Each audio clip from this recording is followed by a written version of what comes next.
اعوذ باللہ من الشیطان اللعین الرجیم بسم اللہ الرحمن الرحیم الحمد للہ رب العالمین والصلاة والسلام والتحیۃ والاکرام علی اشرف الانبیاء والمرسلین وعلی آلہ الطیبین الطاہرین المعصومین ولعنۃ اللہ علی اعدائہم اجمعین اما بعد فقد قال اللہ تبارک وتعالی یا ایہا الذین آمنوا اتقوا اللہ وکونوا مع الصادقین صلوات.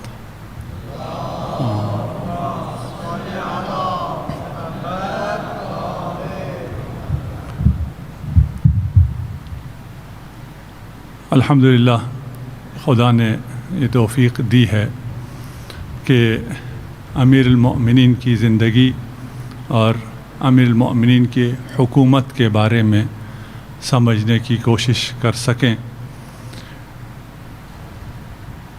آج کے اس دور میں علی کا ذکر کرنا جو ہر دور میں عبادت بھی تھا، ہر دور میں واجب بھی تھا، آج کل کے اس دور میں اوجب ہو گیا ہے، اس لیے کہ ہر دور میں دشمن نے ذکر علی کو چھپایا ہے، ذکر علی کو مٹانے کی کوشش کی ہے. اس دور میں جو میڈیا کا دور ہے، یہ کوشش مزید تیز ہو گئی ہے. وہ دشمن جو ذکر علی کو ختم کرنے کے لیے جس نے علی کو توڑا، علی کو شہید کیا، وہ یہ نہیں جانتا تھا کہ عطر کی شیشی کو اگر توڑ دیا جائے تو خوشبو مزید پھیل جاتی ہے. علی وہ مشک ہے جسے جتنا چھپایا جائے اس کی خوشبو اتنی زیادہ پھیلتی ہے. علی کے فضائل کو چھپایا نہیں جا سکتا ہے اور چھپایا نہیں جا سکا ہے. آج کے جو بھی میں دشمنان علی سے بغض رکھنے والے جتنی بھی کوشش کر لیں، انشاءاللہ آپ علی کا یہ ذکر زندہ جاوید رکھیں گے. صرف آج نہیں ہیں، اس وقت بھی لوگ علی کے ذکر سے چڑھتے تھے. علی تشریف لاتے ہیں. ابن عباس روایت کر رہے ہیں کہ ہم رسول خدا کے پاس بیٹھے ہوئے تھے، علی تشریف لائے. علی کے تشریف لانے پر قام لہو وعانقہ وقبل بین عینیہ. علی کے تشریف لانے پر رسول خدا کھڑے ہوئے. قام لہو نہیں، قام الیہ، کھڑے ہوئے اور علی کا استقبال کیا. قبل بین عینیہ، دو آنکھوں کے درمیان ماتھے کا بوسہ لیا. اجلسہ علی یمینہ، اپنی مجلس کے دائیں طرف علی کو بٹھایا. ہم نے کہہ دیا، آپ نے سن لیا، لیکن نہ میں نے سمجھا نہ آپ نے سمجھا. اگر تھوڑا سا اور اس فضیلت کو سمجھنا چاہتے ہیں تو ایک روایت اور ہے کہ جب بھی جناب سیدہ فاطمہ الزہرا سلام اللہ علیہا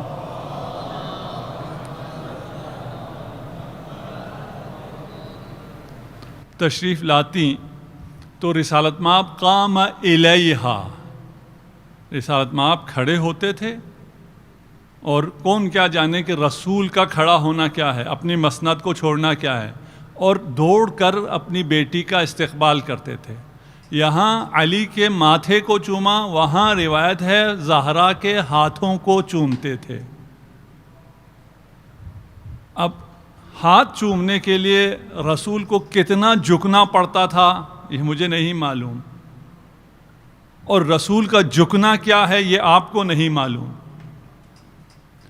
اور زہرا کو اجلسہا مجلسہ، اپنی مسند پر بٹھایا کرتے تھے.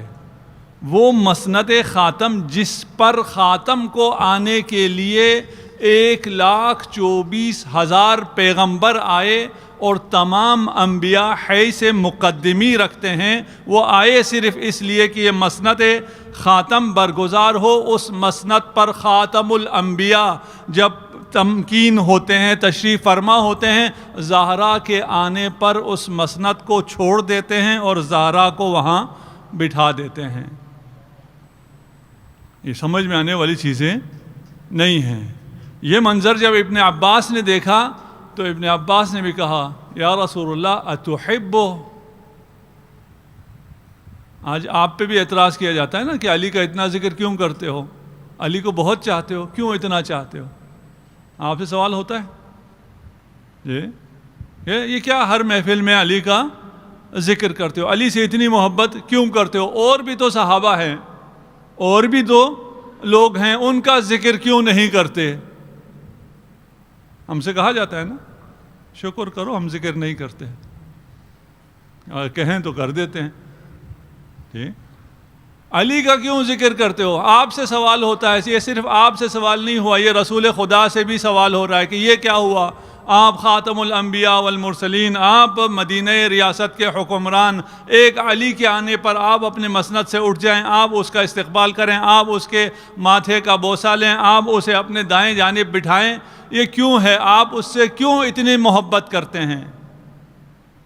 رسول نے کیا جواب دیا؟ میں کیوں محبت کرتا ہوں؟ میں محبت کرتا ہوں یا نہیں کرتا؟ رسول نے یہ کہا یہ اعتراض تم مجھ پر نہیں کر رہے ہو، یہ اعتراض تم خدا پہ کر رہے ہو۔ راوی نے پوچھا اتحبو، کیا تم علی سے محبت کرتے ہو؟ رسول نے کہا میں علی سے محبت نہیں کرتا، میں علی سے شدید محبت کرتا ہوں، میں علی سے شدید محبت کرتا ہوں۔ لیکن اس طرح نہیں کہا، کہا واللہ اللہ احب حبا لہ۔ سوال کیا تھا؟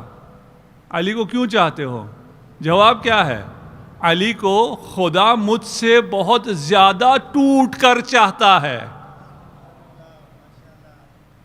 تو ہم سے پوچھتے ہو کہ ہم علی کو کیوں چاہتے ہیں؟ ہم سے پوچھتے ہو علی کا ذکر کیوں کرتے ہیں؟ ہم علی سے محبت کرتے ہیں، علی کا ذکر کرتے ہیں، بہت شدید کرتے ہیں، لیکن ہم سے بڑھ کر محمد مصطفیٰ علی سے محبت کرتے ہیں، اور محمد سے بڑھ کر محمد کا رب علی سے محبت کرتا ہے۔ واللہ اللہ اشد حبا لہ منی۔ علی وہ مظلوم تاریخ ہے جس کے حکومت پر کہا جاتا ہے کہ علی کو حکومت نہیں آتی تھی، علی کو سیاست نہیں آتی تھی۔ کل جو حدیث ہم نے چھوڑی تھی، واللہ لو اعطیت الاقالیم السبعہ، اگر اقالیم سبع، 7 آسمان اور اس کے اندر جو کچھ ہے وہ مجھے دے دیا جائے کہ میں خدا کی معصیت کروں، اس میں کہ میں اس چونٹی سے جو کا دانہ نہیں، جو کے دانے کا چھلکا چھین لوں، میں ایسا ہرگز نہیں کروں گا۔ کیوں ایسا نہیں کروں گا؟ اس لیے کہ تم کیوں ایسا کرتے ہو؟ تم انسانوں، یتیموں کا نوالہ کیوں چھینتے ہو؟ اقتدار کے خاطر یہ انسانوں کا خون بہانے والے، یتیموں سے نوالہ چھیننے والے، عوام کا سکون چھیننے والے، عوام سے نوکریاں لینے والے، عوام پر مہنگائی کا ستم کرنے والے کیوں کرتے ہیں؟ دنیا کی محبت میں۔ علی نے جو کام کیا، علی کی حکومت نے جو کام کیا، اور اس سے گزشتہ حکومتوں میں جو بگاڑ پیدا ہوا تھا، لوگوں نے دنیا کی جتنی محبت، مال کی جتنی محبت پیدا ہوئی تھی، ابھی ہم اقتصادی نظام میں جا کے بتائیں گے کتنا کس نے مال بنایا تھا اور کتنا مال بنایا اور کتنے لوگ غریب ہو گئے۔ جب امیر زیادہ مال بنائیں گے تو غریب زیادہ غریب ہو جائے گا، اس کا ذکر ابھی آئے گا۔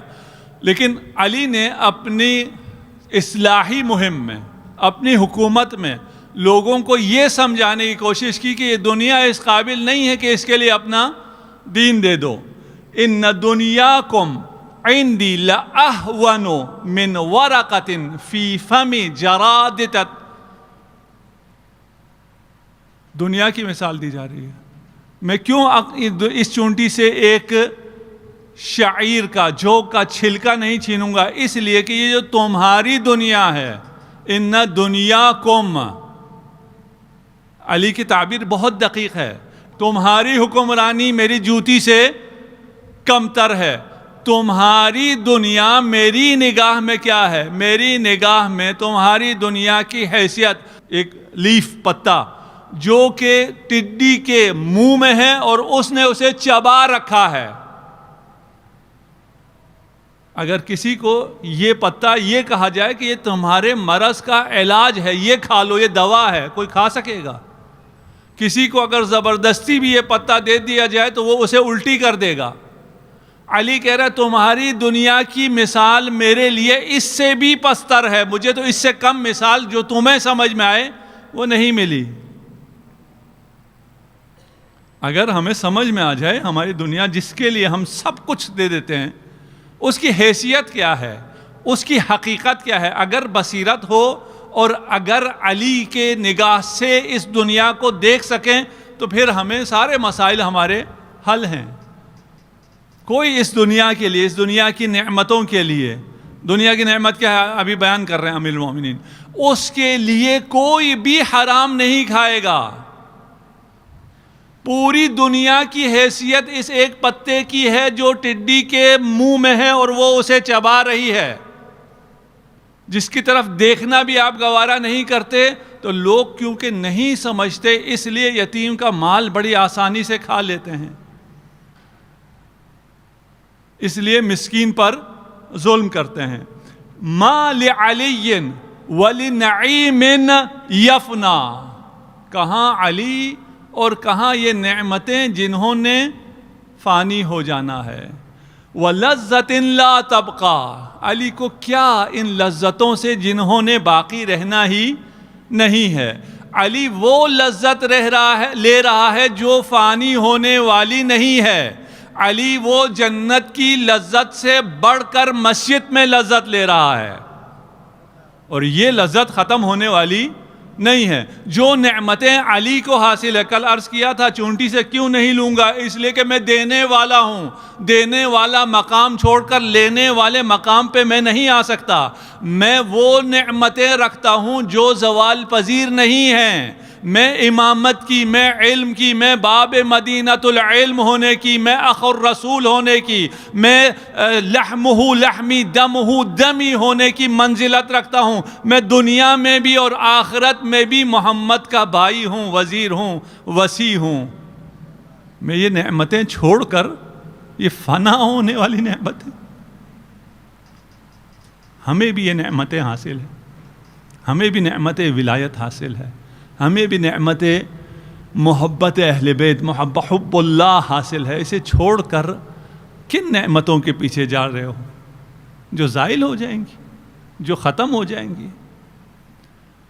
ترک گناہ کی لذت کو چھوڑ کر گناہ کی لذت کو کیوں چکھ رہے ہو؟ اس لیے کہ ترک گناہ کی لذت کو نہیں چکھا. یہ رمضان آپ ترک کر رہے ہیں نا، اس ترک کی لذات کو چکھ رہے ہیں. روزہ رکھ رہے ہیں، روزے سے آپ کے ایمان میں اضافہ ہو رہا ہے. آپ ترک کی لذت کو چکھ رہے ہیں، ترک کے ذریعے آپ پرواز کے قابل ہو رہے ہیں. رمضان صرف ترک کرنا نہیں ہے، ترک کرنے کے بعد آپ کا سفر شروع ہونا ہے، آپ کا پرواز شروع ہونا ہے. ان امساک سے، جو کھانے پینے سے امساک ہے، آپ نے روکا ہے اپنے آپ کو، اور باقی معاصی سے روکا ہے، یہ آپ کو لذت ترک سے آشنا کرتا ہے. خدا کے لیے گناہ کو چھوڑنے کی لذت سے جوان کو آشنا کرتا ہے. علی کہتا ہے یہ جو لذت باقی نہیں رہتی، اس کی وجہ سے میں ان لذتوں کو چھوڑ دوں جو لذت ہمیشہ ہمیشہ کی ہے. صلوات پڑھ دیجئے محمد و آل محمد پر.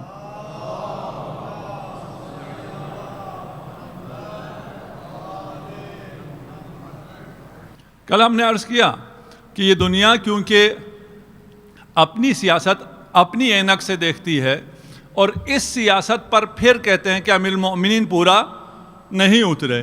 ان کی سیاست کیا ہے کہ دی اینڈ جسٹیفائز دی مین. جو مقدمات ہیں ان کو نتیجہ جو ہے وہ جسٹیفائی کرتا ہے. اگر آپ کا جو حاصل ہے وہ صحیح ہے، آپ کے لیے صحیح ہے، آپ کے حق میں ہے، تو پھر مقدمات جیسے مرضی ہوں، اس میں کوئی حرج نہیں ہے. آل fears in love and war, جنگ میں اور محبت میں سب جائز ہے. حکومت جنگ اور محبت سے بھی بڑھ کر ہے. حکومت بھی کے لیے تو پھر سب کچھ جائز ہے، سب کچھ کر گزرتے ہیں، اور ہم بھی اس کے قائل ہیں۔ ہمارے سامنے جنہیں ہم ووٹ دیتے ہیں، جن کی ہم پارٹی میں ہیں، جن کے لیے ہم نعرے لگاتے ہیں، ہماری آنکھوں کے سامنے وہ سب کچھ کر گزرتے ہیں، ہم کہتے ہیں ہاں سب جائز ہے نا، ہے یا نہیں ایسا؟ ہمارے دل میں ان کے لیے کوئی مشکل پیدا نہیں ہوتی ہے، کیوں؟ ہم کہتے ہیں صحیح ہے، اپنی حکومت کے لیے سب کچھ کر سکتے ہیں۔ یہ علی کا پیغام نہیں ہے۔ آپ ووٹ دیں، جس مرضی کو سپورٹ کرنا کریں، لیکن پہچان کے معرفت کے ساتھ، علی کے ساتھ رہ کر، علی کو چھوڑ کر نہیں۔ اگر آپ کو کسی کا کوئی برا کام برا نہیں لگتا ہے اس لیے کہ آپ کی منزل تک پہنچنے میں وہ ممد ہے، تو آپ اچھے نہیں ہیں۔ وہ تو اچھا نہیں ہے، آپ اچھے نہیں ہیں، آپ علی والے نہیں ہیں، آپ کو اچھا لگے یا برا لگے۔ علی جنگ میں سب جائز ہے، علی جنگ میں تلوار نہیں چلاتا تھا جب تک اس شخص کی 7 پشتوں میں نگاہ نہ کر لے۔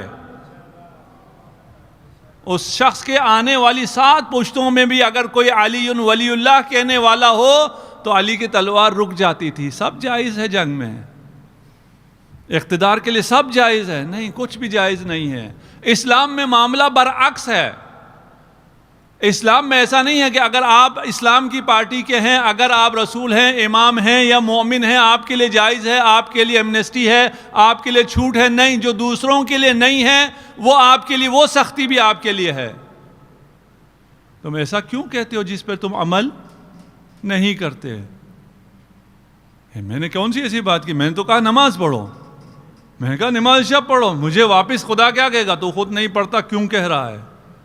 خدایا آپ کی بات آگے کہہ رہا ہوں۔ نہیں، تمہیں حق نہیں ہے میری بات آگے پہنچاؤ۔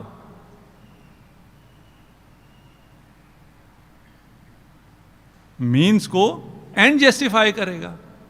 دیکھو میں تو ان جوانوں کو نمازی بنا رہا ہوں، آپ کو کیا مسئلہ ہے؟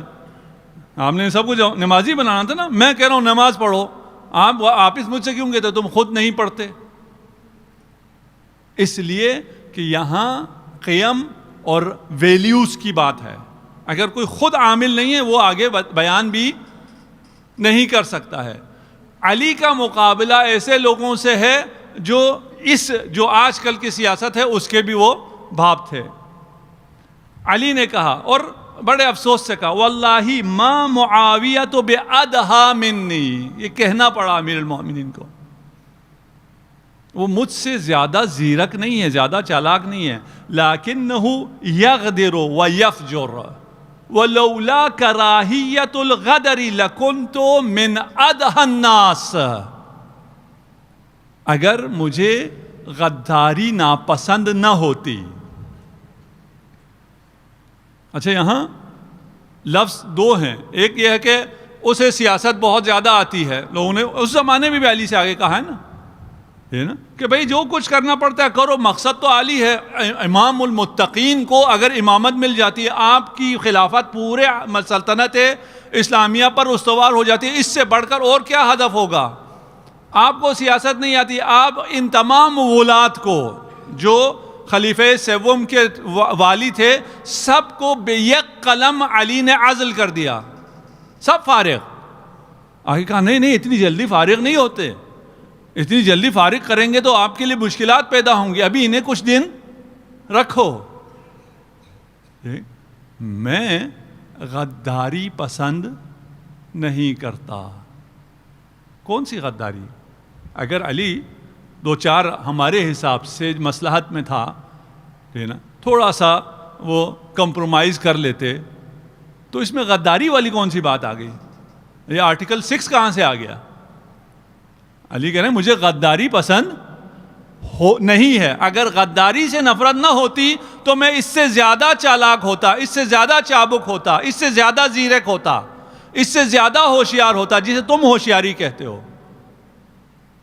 المؤمن کیس، ہوشیار مومن ہوتا ہے، دوسرا ہوشیار نہیں ہوتا۔ یہاں کیس نہیں ہے، یہاں ادھا ہے، مکار۔ کون سی غداری؟ کون سا عہد کیا ہوا، کون سا حلف لیا ہوا ہے امیر المومنین نے؟ وہ عالم زر میں آپ نے بھی وہ حلف لیا ہوا ہے، آپ نے بھی وہ عہد کیا ہوا ہے۔ ہم سب نے خدا سے خدا کی بندگی کا عہد کیا ہوا ہے. اگر کوئی گناہ کرو گے، کوئی مکاری کرو گے تو اس عہد کی خلاف ورزی ہے، اس عہد کی خلاف ورزی غداری ہے. وَلَوْلَا كَرَاهِيَةُ الْغَدَرِ، اگر مجھے غداری بری نہ لگتی تو میں سب سے آگے ہوتا، سب سے بڑا سیاستدان ہوتا تمہاری نگاہ میں. ہر غدار گناہ گار ہے، ہر گناہ گار خدا کے اوامر کا انکار کرنے والا ہے. وَلِكُلِّ غَادِرٍ لِوَاءٌ يُعْرَفُ بِهِ يَوْمَ الْقِيَامَةِ، میں نہیں چاہتا قیامت کے دن میں غدار، میں تو لوائے حمد کو تھامے محشر میں مومنین کو پھریرے لوائے حمد کا سایہ فراہم کرنے والا ہوں. علی کو پہچاننا آسان نہیں ہے. کیوں علی یہ کام جو آپ کے خلاف، آپ کے حساب سے بہت ذہانت ہے، آپ کے لحاظ سے بڑی ہوشیاری ہے، ہمیں ہر قدم پر یہ پیش آتے ہیں. ہمیں جو حکومت اپنی چھوٹی سی کمپنی میں، اپنی چھوٹے سے اسکول میں، اپنے مدرسے میں، اپنے گھر میں، وہاں ہمیں یہ ساری چیزیں روز پیش آ رہی ہوتی ہیں، جہاں ہم غداری کر رہے ہوتے ہیں. ہم آگاہ نہیں ہوتے، ہم اپنے حساب سے ہوشیار ہوتے ہیں. اگر یہ نہ کریں تو پھر نہیں ہوتا ہے. اس کے مقابلے میں نہیں کہتا، امام راغب اصفہانی اہل سنت رائٹر ہیں، وہ امیر شام کے لیے کیا کہتے ہیں؟ لم یکن غایتہ الا درک الغایہ. امیر شام کا کوئی اور ہدف نہیں تھا، اس کا صرف یہ تھا جو اسے چاہیے اقتدار وہ اسے مل جائے. بالحیلۃ حل او حرم، جس بھی طریقے سے، جس بھی ٹرک سے، وہ حلال ہو یا حرام ہو. ثم لم یکن یبالی بالدین ولا یتفکر فی سخط رب العالمین. وہ نہ دین کا کوئی اس کا فکر تھا، نہ خدا کی رب العالمین کے غضب کی اسے کوئی فکر تھی. اس قسم کے سیاستدان کے مقابلے میں علی کو اگر انہی معیارات پر دیکھو گے تو علی کو سیاست نہیں آتی. پھر علی خود کہے گا کہ ہاں مجھے سیاست نہیں آتی. لیکن یہ سیاست نہیں ہے. سیاست وہ ہے جو امیر المؤمنین نے سکھائی ہے. اس سیاست کے ساتھ حکومت ہو سکتی ہے نہیں ہو سکتی، حکومت ہو سکتی ہے. غریبوں کا فائدہ ہو سکتا ہے نہیں ہو سکتا، غریبوں کا فائدہ ہو سکتا ہے. عدل و انصاف کا دورہ ہو سکتا ہے نہیں ہو سکتا. ہوا ہے علی کے 4 سال میں. علی کے 4 سال میں مہنگائی ختم ہو گئی تھی. اور کوئی دور مجھے دکھا دیں کوئی کہے کہ اس 4 سال میں مہنگائی ختم ہوئی تھی، اور کوئی کہتا ہے 4 سال میں نہیں ہو سکتا ہے. 4 سال میں کر کے دکھایا ہے. علی نے مہنگائی کو ختم. عمار تقتلک فئۃ باغیہ. اب کیا ہے، یہ عمار کو کس نے قتل کیا ہے؟ مکاری. عمار کو علی نے قتل کیا ہے. کیوں؟ اگر علی لے کے نہ آتا لشکر میں تو عمار قتل نہ ہوتا. اب جو عمار قتل ہوا ہے تو عمار کو علی نے قتل کیا ہے. یہ کوئی قبول کر سکتا ہے؟ اس وقت بہت سے لوگوں نے قبول کیا. جیسے اس قسم کے بہت سے نعرے آج ہم اپنی پارٹیوں کے قبول کرتے ہیں. ذرا واپس دیکھیے گا، جن نعروں کو اپنی پارٹی میں ہم مانتے ہیں وہ اسی قسم کے ہیں، اسی قسم کی جسٹیفیکیشنز ہے. اس کے بعد جب یہ نہیں چلا تو کہا جی باغیہ کا مطلب یہ ہے کہ جو انتقام لینے کے لیے کھڑے ہوں گے، ہم خون عثمان کا انتقام لینے کے لیے کھڑے ہوئے ہیں. یعنی عمار کو قتل کرنے والے باغی نہیں ہیں، انتقام لینے والے اچھے لوگ ہیں. حدیث میں آگے کیا ہے؟ یدعوہم الی الجنہ. عمار جنت کی طرف بلائے گا، وہ جو باغی نار کی طرف بلائیں گے، اسی حدیث میں ہے. لیکن پڑھتے تھوڑی ہیں، عوام ہیں، جتنا جو سمجھایا جائے اتنے پہ چل پڑتے ہیں. علی کا مقابلہ ان لوگوں کے ساتھ یہ ظلم ہے. علی اس قسم کی حرکتیں نہیں کر سکتا. صفین میں پانی پر جب قبضہ کر لیا تو پھر اس پر قبضہ قائم نہیں رکھا، پانی پلایا، دیا پانی. لوگوں نے کہا کہ امیر المؤمنین اگر پانی نہیں دیں گے تو ان کو یہ شکست دینا کافی آسان ہو جائے گا. لیکن نہیں، پانی نہ دینا امیر المؤمنین کا شیوا نہیں ہے. بہت سے لوگ تھے. مغیرہ ابن شعبہ ابن عباس آئے امیر المؤمنین کو سیاست سکھانے کے لیے کہ آپ یہ جو آپ نے، جیسے میں نے کہا، ایک ہی آرڈر میں تمام جتنے ولات تھے، جتنے گورنر تھے، وہ سارے گورنر ہٹ گئے. اس میں سے پھر کچھ نے پوسٹ دے دی، کچھ نے کہا نہیں ہم نہیں دیتے، تاریخ آپ کے سامنے ہے. ٹھیک. آگے کہا کہ جی سب کو ابھی نہ ہٹائیں، ابھی 2-4 مہینے آپ اپنی حکومت کو مضبوط ہو لینے دیں، پھر آپ ہٹا دیں. امیر المومنین نے کہا نہیں ہو سکتا. ٹھیک. پھر آگے کہا کہ اچھا ایسا ہے تو پھر امیر شام کو نہ ہٹائیں، باقیوں کو ہٹا دیں. امیر المومنین نے کہا نہیں، یہ نہیں ہو سکتا. میری حکومت میں ایک گناہگار اگر ہے، ایک گمراہ اگر ہے، تو اس کو رکھنے کا مطلب یہ کہ یہ میرا بازو ہے، یہ کبھی بھی ممکن نہیں ہے. کہا اچھا ایسا نہیں ہے تو طلحہ و زبیر کو کچھ دے دیں، پھر بھی لوگ آرام ہو جائیں گے. امیر المومنین نے فرمایا یہ بھی نہیں ہو سکتا ہے. اگلے دن آیا مغیرہ اور کہا کہ کل رات میں نے بڑا سوچا، آپ ٹھیک کہتے تھے، حق آپ کے ساتھ ہے. کل میں نے بس اپنے حساب سے، اپنی نافہمی کے حساب سے آپ کو کچھ نصیحتیں کی. امیر المومنین نے فرمایا کل تو سچ بول رہا تھا، آج تو جھوٹ بول رہا ہے. تیرے اپنے حساب سے جو تیری سیاست ہے، جو تیری عقل ہے، اس کے حساب سے کل صحیح کہہ رہا تھا، تو کل صحیح مشورے دے رہا تھا. جب میں نے نہیں مانی اور آج جو باتیں کر رہا ہے وہ منافقت ہے، وہ تیرے دل میں یہ باتیں نہیں ہیں. ابن خلدون یہ تمام نقل کرنے کے بعد ایک بہت اچھا شعر کا ایک ٹکڑا نقل کرتا ہے. کہتا ہے یہ جو لوگ ہیں مغیرہ اور امثالہم، ان لوگوں نے کیا کیا؟ ان لوگوں نے اپنی دنیا کو آباد کیا اپنے دین کو بیچ کر، اور یہ دنیا بنا گیا، انہیں حکومت بھی مل گئی، انہیں مال بھی مل گیا، ان کو کچھ نہ کچھ حاصل ہو گیا. لیکن ہم لوگوں کا حال اس شعر میں ترقع دنیاہم بتمزیق دیننا، ہم اپنی دنیا کو اپنے دین کے ذریعے سینا چاہتے ہیں. دنیا جو ہماری خراب ہے، جو آپ سمجھ لیں چپل ہے، جوتا ہے، اس دنیا کو، جوتے کو اب آپ نے سینا ہے. اس کو کس طرح سیتے ہیں؟ دین کے ذریعے سینا شروع کر دیتے ہیں، اپنی دنیا کو دین کے ذریعے آباد کرنے کی کوشش کرتے ہیں. فلا دیننا یبقى ولا ما نرقع، نہ ہمارا دین باقی رہتا ہے، نہ وہ چپل باقی رہتی ہے جس کو ہم نے دین کے ذریعے بنانے کی کوشش کی تھی. یہ ووٹرز کی حالت ہے، یہ نعرے لگانے والوں کی حالت ہے نا. وہ تو بنا جاتے ہیں، دین بیچیں، جو مرضی بیچیں، ان کو دنیا تو مل جاتی ہے، ہمیں کچھ بھی حاصل نہیں ہوتا. دنیا کو دین کے ذریعے بنانے کی کوشش کرتے ہیں، دنیا بھی نہیں بنتی اور دین بھی ہاتھ سے چلا جاتا ہے. یہ جو سیاست ہے امیر المومنین کی، اس سیاست پر صرف امیر المومنین ہے یا امیر المومنین نے کسی کی تربیت بھی کی؟ امیر المومنین کی تربیت یافتہ بھی ہیں لوگ. شریک ابن اعور، عبید اللہ ابن زیاد کا، یعنی یہ بڑا تاجر تھا بصرہ کا، اور جو بڑے تاجر ہوتے ہیں وہ لوگوں کو مدد کرتے رہتے ہیں، کھانا دیتے رہتے ہیں، تو یہ عبید اللہ بھی اس کا جاننے والوں میں سے تھا. جب یہ دونوں آگے کوفہ میں، اور کوفہ میں جب یہ مریض ہو گیا آ کے شریک ابن اعور، تو عبید اللہ اس کی عیادت کے لیے آیا. جب میسج آیا کہ جی عبید اللہ عیادت کے لیے آ رہا ہے، تو شریک نے کہا مسلم سے کہ آؤ پردے کے پیچھے چھپ جاؤ، یہ لعین جب یہاں آئے گا تو اسے قتل کر دینا. اور مسلم نے کہا ٹھیک ہے، مان لیا. لیکن جب وہ آیا مسلم نے حملہ نہیں کیا. ہانی کا گھر تھا، مسلم نے حملہ نہیں کیا. جب عبید اللہ چلا گیا تو شریک نے پوچھا مسلم سے کیوں نہیں کیا؟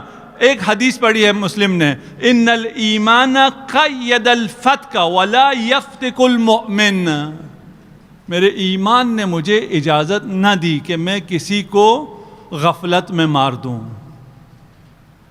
دشمن خدا ہے لیکن ایمان اس بات کی اجازت نہیں دیتا کہ آپ اسے غفلت میں مار دیں. اب یہ کون سے ایمان والے ہیں، کس جنت میں کن حوروں کو حاصل کرنا چاہتے ہیں جو نمازیوں پر آ کے بم بلاسٹ کرتے ہیں، سوسائڈ اٹیک کرتے ہیں؟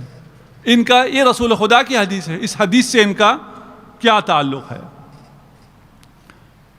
علی کی حکومت اور جو امیر المومنین بیان کر رہے ہیں وہ لگتا ہے آج ہمارے لیے کہہ رہے ہیں، اور اس وقت کو تو کوئی ڈیموکریسی نہیں تھی، جمہوریت نہیں تھی. لیکن یہ لگتا ہے یہ جو قول میں ابھی آپ کو سنا جا رہا ہوں نہج البلاغہ سے، یہ جمہوریت کے لیے ہمارے لیے ہے. فَلَيْسَتْ تَصْلُحُ الرَّعِيَّةُ إِلَّا بِصَلَاحِ الْوُلَاةِ، عام عوام کی بلائی نہیں ہوگی جب تک حکمران طبقہ صحیح نہیں ہوگا.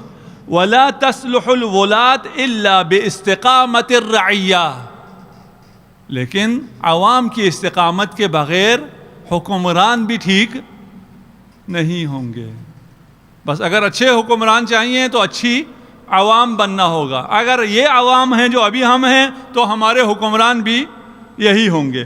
فَإِذَا أَدَّتِ الرَّعِيَّةُ إِلَى الْوَالِي حَقَّهُ، رعیہ اپنا حق ادا کرے والی کی نسبت، حکمران کی نسبت، وَأَدَّ الْوَالِي إِلَيْهَا حَقَّهُ، اور حکمران بھی عوام کو ان کا حق دے، عَزَّ الْحَقُّ بَيْنَهُمْ، پھر حق کا بول بالا ہوگا، وقامت مناہج الدین فصلح بذلک الزمان، پھر زمانہ ٹھیک ہو جائے گا، وطمع فی بقاء الدولہ، پھر اس دولت کی، اس حکومت کی بقا کی ہر شخص تمنا کرے گا، ویئست مطامع الاعداء، اور دشمن پھر مایوس ہو جائے گا۔ یہ علی کی حکمرانی ہے۔ علی کی حکمرانی میں علی حکمرانوں کے بھی بتا رہا ہے کہ حکمرانوں کو کیسے ہونا چاہیے، عوام کو بھی بتا رہے ہیں کہ عوام کو کیسا ہونا چاہیے۔ آج کل کی سیاست میں جو چل رہا ہے وہ یہ ہے کہ آپ کو جہاں سے جو بھی منافع حاصل ہو جائیں، سیٹ مل جائیں اور آپ کو نشستیں مل جائیں، ووٹ مل جائیں، لے لو، اس میں چھوڑ دو، نہ کوئی دوست دوست ہوتا ہے، نہ کوئی دشمن دشمن ہوتا ہے۔ یہی ہے نا جی، آج کل یہی ہے۔ آج کل کے سارے دشمن آج سب دوست ہوئے ہوئے ہیں، اور آج کے سارے دوست کل دشمن ہو جائیں گے۔ کیوں؟ اس لیے کہ کوئی ایسی چیز ہے ہی نہیں، کوئی اقدار نہیں ہے جس کی بنیاد پر دوستی اور دشمنی کو پرکھا جائے۔ مفادات کی بنیاد پر ہے، مفادات کی بنیاد پر آج اس سے دوستی کرتا ہوں، اور کل جب اس کا مفاد ختم ہوتا ہے، یہ مجھے دھوکہ دیتا ہے، تو کہتا ہوں بڑا دھوکہ باز تھا بھائی، تو بہت اچھا تھا، تو کیا تھا جو اس نے دھوکہ دے دیا ہے نا؟ تو نے بھی تو اسے دھوکہ دیا ہوا تھا، تو نے بھی اپنے مفاد کے لیے اسے ساتھ ملایا ہوا تھا۔ جب تک یہ ساتھ تھا یہ بہت اچھا تھا، جیسے ہی یہ ساتھ چھوڑ گیا یہ غدار ہو گیا، یہ دھوکہ باز ہو گیا، آج بڑے سیخ پا ہو رہے ہو۔ نہیں بھائی، دوست ہمیشہ ایک ہی ہوتا ہے، جو حق پر ہو وہ دوست ہوتا ہے، جو باطل پر ہو وہ دشمن ہوتا ہے۔ اسی لیے ہمارا ازل سے ایک ہی دوست ہے، ایک ہی دشمن ہے، ہمارا دوست تبدیل نہیں ہوا۔ ہم ہمیشہ سے علی کے دوست ہیں، ہم ہمیشہ سے علی سے بغض رکھنے والوں کے دشمن ہیں۔ یہ سیاست ہماری سیاست نہیں ہے، اس میں پھر کسی کو گلہ بھی نہیں کرنا چاہیے۔ جب یہ سیاست امیر المومنین نہیں کریں گے تو پھر امیر المومنین کی سیاست آپ کی نگاہ میں کامیاب نہیں ہے۔ ہمیں یہ جو علی دوستی ہے، علی کی محبت ہے، یہ ہمیں رسول خدا سے ارث میں ملی ہے۔ آخری حدیث آپ کی زحمت تمام۔ علی فی السماء کالشمس بالنہار، امیر المومنین کے بارے میں رسول خدا فرما رہے ہیں کہ علی کی مثال آسمانوں میں، آسمان کون سے ہیں؟ اقالیم السبع، ابھی پڑھا ہے، لو اعطیت اقالیم السبع، اگر 7 آسمان اور اس کے نیچے جو کچھ ہوتا وہ سب مجھے ملتا، وہ کیا ہے؟ رسالت میں آپ کہہ رہے ہیں ان اقالیم السبع میں، ان آسمانوں میں علی خورشید عالم تاب ہے۔ یعنی آپ علی کی فضیلت کو تو درک کر سکتے ہی نہیں، آپ تو وہاں ہیں ہی نہیں، آپ کی جہاں رسائی نہیں ہے وہاں علی آفتاب ہے۔ آپ کی بات کر رہے ہیں، وَفِي الْأَرْضِ وَفِي السَّمَاءِ الدُّنْيَا، زمین پر اور زمین کے آسمان پر، کالقمر باللیل، علی 14ویں کا چاند ہے۔ آنسنی بہی ربی، علی کی محبت میرے دل میں میرے رب نے ڈالی ہے۔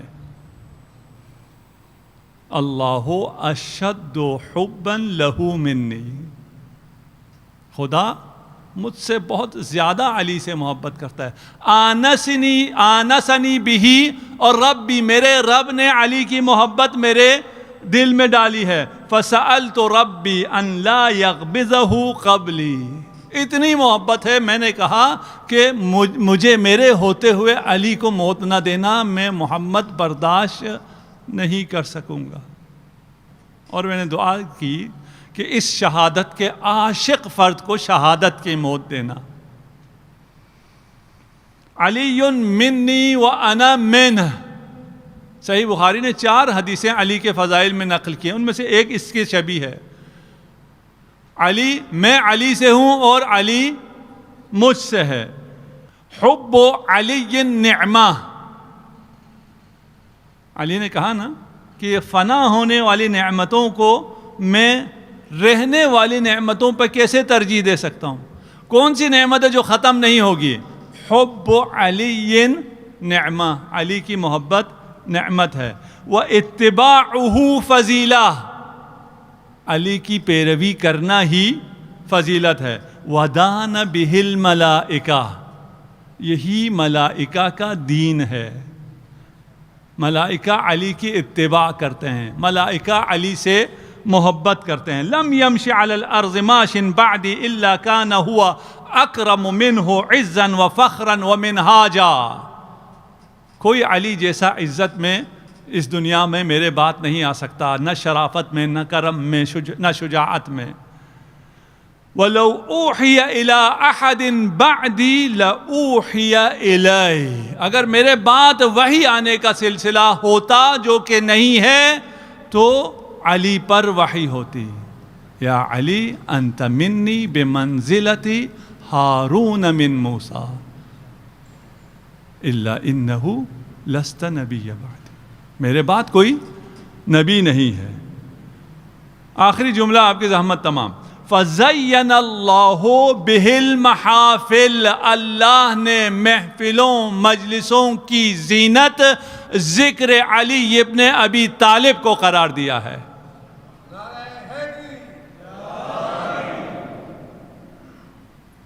ہم علی کا ذکر کرتے ہیں تو اس ذکر کو اللہ نے محفلوں کی زینت بنایا ہے. علی ممبر پر خطبہ دے رہے تھے. ایک اعرابی آیا اور کہا علی مجھ پر ظلم ہوا ہے. دروازے سے چیختے ہوئے آیا، علی مجھ پر جو ظلم ہوا، مجھ پر بڑا ظلم ہوا. امیر المومنین نے فرمایا یہاں آؤ، قریب آؤ. جب وہ قریب آیا کہا کہ اس دنیا میں جتنے ریت کے ریکزار ہیں اس سے بڑھ کر مجھ علی پر ظلم ہوا ہے. علی پر یہ ظلم کم ہے کہ علی کی حکومت کو ناکام حکومت قرار دیا جائے، علی کے عدل کو نہ سمجھا جائے، علی کی فضیلت کو چھپایا جائے. علی مسجد کی طرف رواں دواں ہے. خود آذان دے رہے ہیں، خود جگایا لوگوں کو. علی کے آذان کا درد سن کر کوفہ کا کوئی شخص اپنے گھر میں نہ رہ سکا. سب مسجد میں پہنچے. نماز شروع ہوئی، پہلا سجدہ ختم ہوا، دوسرے سجدے میں ابن ملجم کا وار ہوا. فرق علی سے خون جاری ہوا. تہدمت واللہ ارکان الہدا. امیر المؤمنین نے اپنے عمامے سے خون کو روکنا چاہا لیکن اتنا خون تھا کہ آپ کے محاسن خون سے تر ہو گئے. اور آپ نے ارشاد فرمایا یہی وہ دن ہے جس کا رسول خدا نے مجھ سے وعدہ کیا تھا. اب جب کوفہ میں آواز گونجی، لوگ گھروں سے نکلے، لوگوں کو معلوم نہ تھا کہاں جائیں، کیا کریں. کوئی علی کے قریب آتا، کوئی علی کو پوچھنا چاہتا. امیر المؤمنین نے ارشاد فرمایا حسن بیٹا نماز کو تمام کرو. وہ نماز ہے جسے قائم کرنے کے لیے علی نے قربانی دی ہے، جسے قائم رکھنے کے لیے حسن نے قربانی دی ہے. اتنا زخم کاری تھا کہ امام بے ہوش ہو کر گر پڑتے ہیں. حسن نے پہلی بار اپنے بابا کو بے ہوش دیکھا ہے. حسن نے گریہ شروع کیا. حسن کے آنسو جب امام کے رخسار پر ٹپکے، امام نے آنکھیں کھولی، کہا بیٹا بیٹا حسن کیوں گریا کرتے ہو؟ تمہارا بابا دنیا کے غموں سے آزاد ہو گیا، رسول خدا میرے استقبال کے لیے آئے ہیں، فاطمہ زہرا استقبال کے لیے کھڑی ہیں، لیکن رونا تو اس دن ہوگا جب جگر کے ٹکڑے کٹ کٹ کر دشت میں آ رہے ہوں۔ اجرکم علی اللہ، علی کو ایک گلیم میں رکھ کر لے جایا جا رہا ہے۔ علی جب گھر کے نزدیک پہنچے، بیت الشرف کے نزدیک پہنچے، کہا مجھے اقلیم سے اتار دو، اپنے پاؤں پر چل کے جانا چاہتا ہوں۔ کہا مولا آپ چل نہیں سکتے، فرمایا میری بیٹی زینب، میری بیٹیاں مجھے اس حال میں نہیں دیکھ سکیں گی۔ سَيَعْلَمُ الَّذِينَ ظَلَمُوا أَيَّ مُنْقَلِبٍ يَنْقَلِبُونَ۔